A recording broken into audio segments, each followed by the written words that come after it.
नमस्कार दोस्तों आरएसएस और अजीत पवार में सीधा टकराव हो रहा है। यह टकराव पहली बार नहीं है बल्कि पहले भी हुआ है, लेकिन इस बार जो हुआ है उसने आरएसएस को बहुत सतर्क कर दिया है।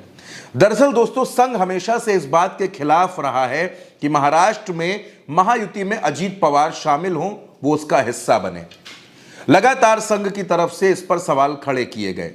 2024 के लोकसभा चुनाव के बाद जब नतीजे आए तब भी संघ ने खुलकर यह कहा कि अजीत पवार को अपने साथ लेने की जरूरत क्या थी। महाराष्ट्र में विधानसभा चुनाव से पहले देवेंद्र फडणवीस ने भी कई बयान दिए और उन्होंने यह कहा कि अजीत पवार की पार्टी के वोट भारतीय जनता पार्टी को ट्रांसफर नहीं हुए, इसलिए लोकसभा चुनाव में हमको नुकसान हो गया। लेकिन अब दोस्तों, एक बार फिर से महाराष्ट्र में महायुति की सरकार है, अजीत पवार डिप्टी सीएम है और देवेंद्र फडणवीस मुख्यमंत्री हैं। 19 दिसंबर को महायुति के सभी विधायकों की एक मीटिंग बुलाई गई। यह मीटिंग संघ की तरफ से बुलाई गई थी। इस मीटिंग में सारे विधायक शामिल हुए, शिवसेना, शिंदे गुट के, भारतीय जनता पार्टी के, लेकिन अजीत पवार इस मीटिंग में नहीं गए। और अगर विधायकों की बात करें तो उनके कुल 41 विधायक हैं, इसमें से 40 विधायक अजीत पवार को जोड़कर इस मीटिंग में नहीं गए। सिर्फ एक विधायक के इस मीटिंग में शामिल होने की खबर है। कहा यह जा रहा है कि अजीत पवार और आरएसएस के रिश्ते बिल्कुल ठीक नहीं हैं। दोस्तों, जब 2022 में एकनाथ शिंदे और देवेंद्र फडणवीस की सरकार बनी और उसके बाद अजीत पवार एनसीपी में तोड़ करके 2023 में इसी महायुति सरकार में शामिल होकर डिप्टी सीएम बने, तब भी संघ ने एक ऐसी ही मीटिंग बुलाई थी, लेकिन इस मीटिंग में अजीत पवार नहीं गए। इस साल सितंबर के महीने में महाराष्ट्र चुनाव को लेकर संघ एक मीटिंग करना चाहता था। इस मीटिंग में एकनाथ शिंदे पहुंचे, देवेंद्र फडणवीस पहुंचे, बीजेपी के तमाम नेता पहुंचे, लेकिन अजीत पवार उस मीटिंग में नहीं गए। यानी ये कोई पहला मौका नहीं है, ये तीसरा मौका है जब अजीत पवार ने संघ से दूरी बनाई है।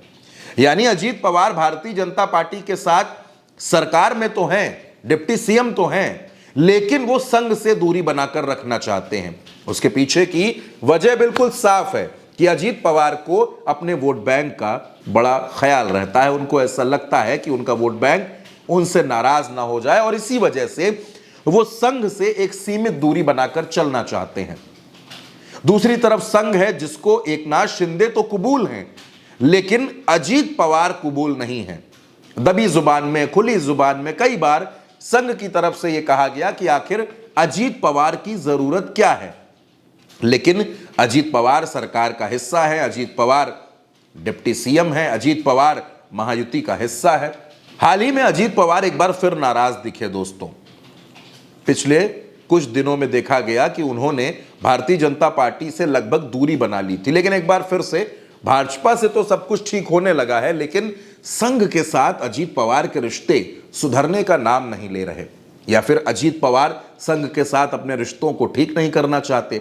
अजीत पवार को ऐसा लगता है कि वो भारतीय जनता पार्टी के साथ हैं, सरकार में शामिल हैं, सत्ता सुख ले रहे हैं, तो संघ की क्या जरूरत है। या फिर अजीत पवार को यह भी लग रहा होगा कि भारतीय जनता पार्टी मतलब दो शीर्ष नेता जो दिल्ली में हैं, नरेंद्र मोदी और अमित शाह, तो आखिर संघ के दरबार में जाने की जरूरत क्या है। यानी अजीत पवार संघ से दूरी बनाकर रखना चाहते हैं। उनको ऐसा लगता है कि उनको संघ की जरूरत नहीं है। लेकिन दोस्तों, अगर संघ की निगाहें तिरछी हो गईं, अगर संघ नाराज हो गया, तो अजीत पवार को इसका नुकसान जरूर उठाना पड़ेगा। और अजीत पवार के नुकसान उठाने का मतलब है कि महायुति की सरकार पर भी संकट के बादल आ सकते हैं।